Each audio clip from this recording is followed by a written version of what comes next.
Toujours na philosophie et à président Nabiso de la République Oyazo prôner vraiment démocratie, liberté d'expression. Donc na 5 minutes boye bike tokoma kobengisa batumususu oyo bazali na maloba moko na bisote mais bazali bana mboka il faut toyo kabango.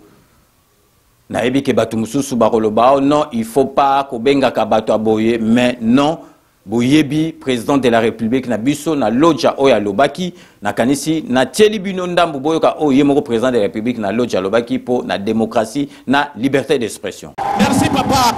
Tobunda pona ba congolais bazwa courage ya koloba ba opinion na bango. Merci papa. Na makambo lobi ofingi motote otongi motote olobi eloko yo liberté ezali kotila yo loba opinion na yo. Merci papa, papa. Mende na kosenga bino pe bo respecter pe ba opinion ya bato yo bazali kokanisa loba bino te. Yango wana mboka etonga makandengo wana. Yo pesi ya yo ba respecter yo. Oyo baza contre yo yo respecter yo lobi ne bon wana pe opinion na yo. Donc c'est la raison pour laquelle lundi Oyo, il y a le 7 mars 2022 à partir à 21h Toko Yamba na émission na Bisso commandant Léon. Ouais, Nazali invité lundi na Kleboa et puis il y a monsieur César Ngadi pour la Koloba Makambo Maïmatali Congo na ndenge tokendaki na Belgique na Bruxelles.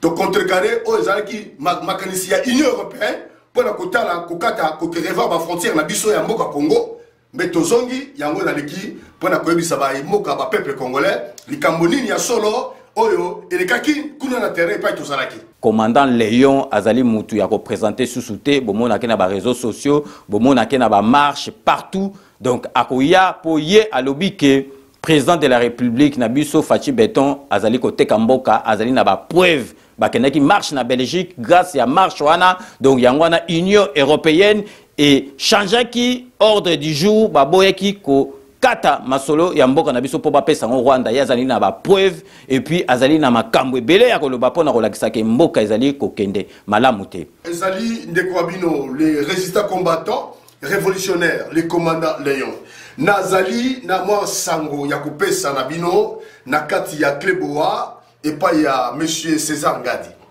Makambo ezali ebele ya Congo o etali mboka na biso. Tokosola pona tongo ya lelo. Tolamuki na nguya nzambe apesi biso makasi.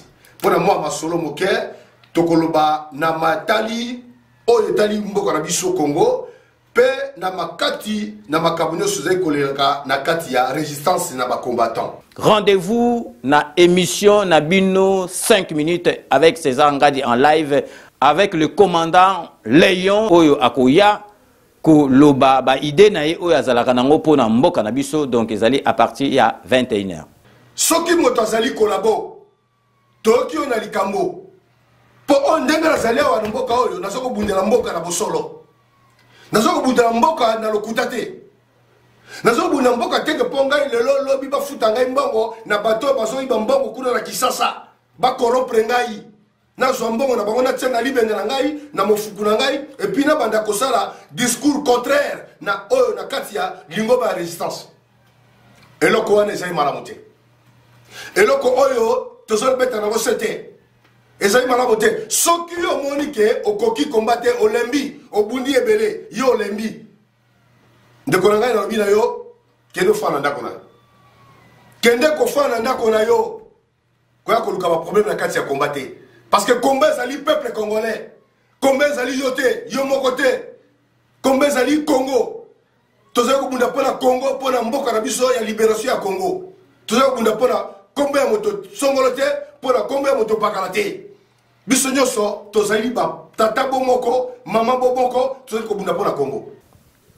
Émission Ndenge Boyebi ekozala à téléphone ouvert en direct à téléphone ouvert boko benga bo tuna ba mituna na bino nyoso tout parce que commandant Léon a lobby azali na makambo ko loba parce que soki président Nabiso Félix Antoine Tshisekedi azosala makambo ya malamu akondima. Soki azosala makambo mabe ye akoki kondima te yazali na ba preuve que Félix Antoine Tshisekedi président Fachi Beton alingi ateka mboka na biso ye akoyawana po a répondre na mituna na bino nyoso tu. Osala makasi ko bunda ko osala makasi te. Ba sala galumbe lumbe mote soki bato bandimeli yo. Boya osali rassemblement convoquer bato ba yepe ba osala action. Mais Esaïe, yomoko ke le bundate, osala makasi te. Soko osala makasi obeta ka bato. C'est que batonde ba yakana yo bo sangani ko beta bato. Parce que tu soko beta ba ennemi. Tu soko bunda na ba civil ba ministre ba yaka ba iba kambo ya Congo. O basé na kati ya gouvernement na parlement na sénat ya Congo. Nde tozali contre bango, contre ba makambo zo na Congo. Rendez-vous lundi 7 mars 2022, 5 minutes avec César Ngadi en direct sur Cléboa Original. Lundi na kozala bino pona mwa masolo. Ingeta mbote mingi na bino banso. Nzabe abatela bino.